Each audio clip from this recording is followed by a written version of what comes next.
Nah, kita sudah melihat ya, supply chain profit cenderung menjadi lebih rendah ketika setiap tahap atau pihak yang terlibat di dalam rantai pasok itu membuat keputusan pricing-nya sendiri-sendiri ya, atau tidak melakukan koordinasi. Nah, untuk mendorong ini ya, jadi untuk bisa mengembalikan profit ya, ketika pihak-pihak yang terlibat itu tidak melakukan koordinasi, kita bisa melakukan mekanisme pricing ya. Yang pertama di sini kita bisa menggunakan two-part tarif ya. Jadi di sini manufaktur ya mengambil profitnya itu dengan bentuk franchise fee ya yang harus dibayar di depan oleh retailer ya. Nah kemudian manufakturer dia menjual produknya ke manufakturer ke retailer ya at cost ya. Jadi tidak mengambil keuntungan. Karena keuntungannya sudah ditarik dalam bentuk franchise fee yang dibayar di awal ya.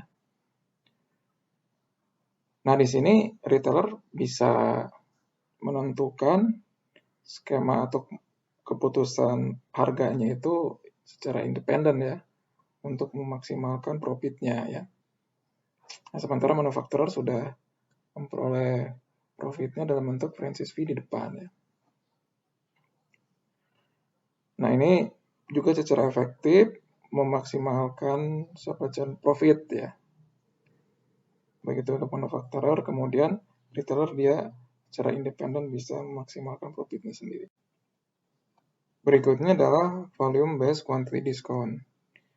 Di sini diskon berdasarkan volume pemesanan dalam kurun waktu tertentu, bukan berdasarkan ukuran lot sekali pemesanan. Ya. Nah, kalau kita lihat part tarif yang kita bahas sebelumnya juga adalah bagian dari volume based quantity discount ya. Sehingga kalau memesan lebih banyak ya, maka biaya per unitnya itu akan menjadi lebih murah ya. Karena tadi biaya per unit itu dibayar di awal ya pada two part tarif itu ya dalam bentuk franchise fee ya. Nah, sementara unit dijual dari manufaktur ke retailer ya at cost ya. Jadi sesuai dengan biaya produksinya ya. Jadi manufaktur tidak mengambil keuntungan di situ. Nah, sehingga retailer akan mendapatkan banyak keuntungan kalau memesan unit dengan volume yang besar ya. Nah, jadi volume based quantity discount di sini ya. Nah, volume based quantity discount ini ada periode waktunya ya. Jadi bukan sekali pemesanan.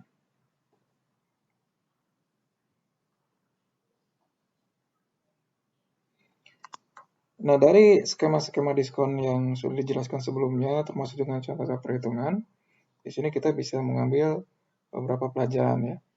Quantity diskon memainkan peran di dalam koordinasi rantai pasok dan juga memperbaiki supply chain profit. Kemudian, skema diskon yang lebih optimal adalah volume based diskon, bukan lot size based diskon ya. Nah, kecuali misalnya kalau manufaktur itu memiliki biaya tetap pemesanan yang besar ya untuk setiap lot. Walaupun ada ya biaya tetap yang besar ya untuk setiap pemesanan lot itu. Tepat tarif ya atau volume base ini juga bisa tetap secara optimal meningkatkan koordinasi dan memaksimalkan profit ya ketika manufakturer itu mengalihkan ya beberapa dari fixed cost tadi itu ke retailer ya. Misalnya dalam kasus two-part tarif ya dengan adanya franchise fee yang harus dibayar di muka ya. Itu adalah bagian dari fixed cost ya yang dialihkan ke retailer ya.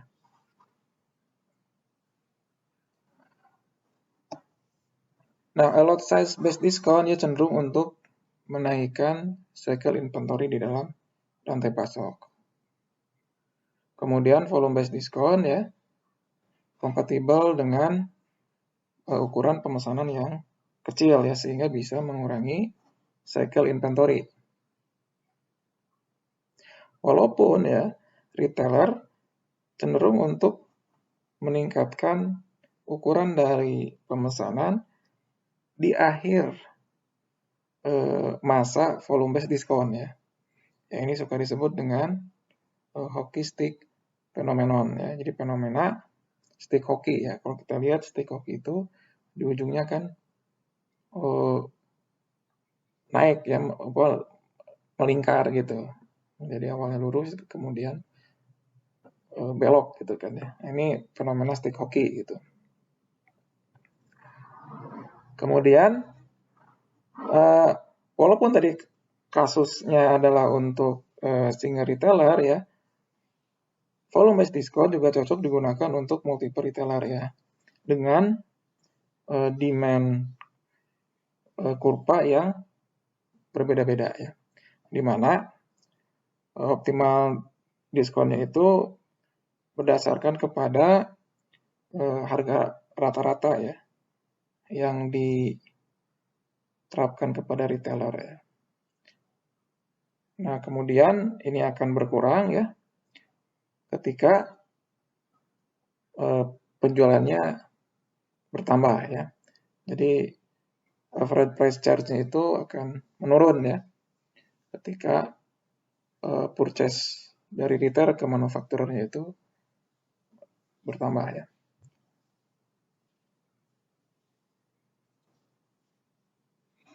Nah, berikutnya adalah price discrimination ya, untuk memaksimalkan supplier profit.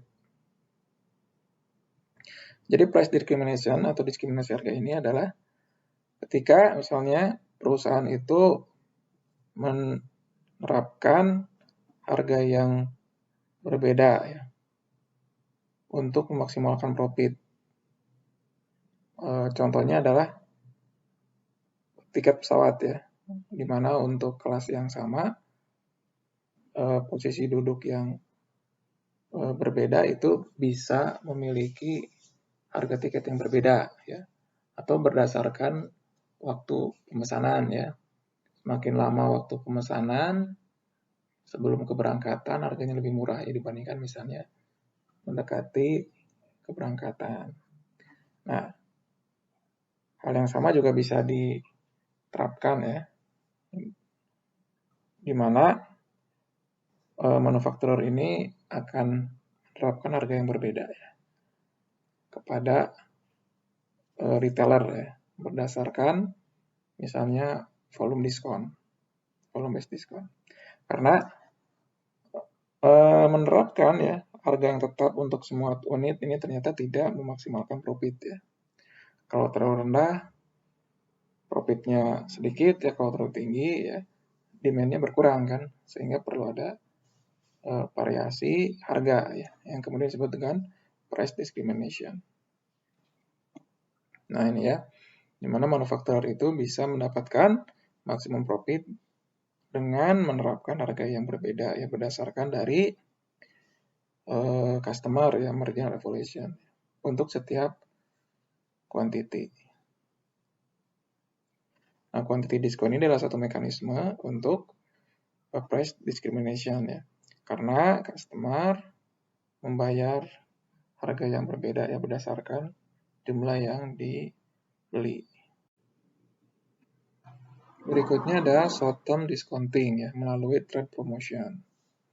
Trade promotion adalah price discount untuk periode waktu yang terbatas. Tujuan utamanya adalah untuk mendorong retailer menggunakan harga diskon, display, atau iklan untuk meningkatkan penjualan. Kemudian mengalihkan inventory dari manufakturer ke retailer dan customer. Kemudian yang ketiga, mempertahankan merek melawan kompetitor ya. Nah, short-term discounting atau trade promotion ini berpengaruh kepada perilaku retailer dan kepada kinerja rantai pasok.